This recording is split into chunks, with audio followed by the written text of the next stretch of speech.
Եկեղեցին ինչ արեց, երբ որ Ադրբեջանում գերիներ վերցրեցին, ոչ մի հայտարարություն արեց, ոչ։ Երբ որ Արցախը դատարկվեց հայությունից, եկեղեցին ինչ հայտարարություն արեց։ Ոչինչ։ Բայց զանգերը հնչեցին, երբ որ ձերբակալում ինչ մատ հոգ էս քաշում ես զանգես ընջես։ Հնչեցին, երբ որ Վարդան Ղուկասյանին էին ձերբակալում։ Այո, իսկ ինչու Ղարաբաղի ժողովուրդը դատարկվելուց չհնչեցրեցին զանգերը։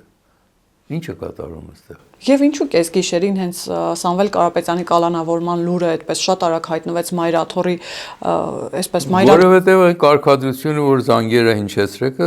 մարդկանց քաղաքական որոշումների վրա հիմնված էր եղել։ Որոշ բարձրաստիճան հոգևորականներ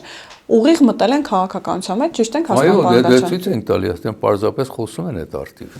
Իսկ ո՞րն է շահը, մոտիվացիան, այսինքն դուք էլ ձեր բառում ասացիք, որ իրենք ավելի վեհ են, ավելի բարձր են։ Հիմա այդ վեհ բարձր տեղից իջնելու մոտիվացիան ո՞րն է։ Դու իրենցից պիտի հարցնեք, դուք ինչ եք եկեղեցին ժողովրդի շահերն է պաշտպանում, թե անհատների, թե իշխանության, թե եկեղեցական պաշտոնյայի։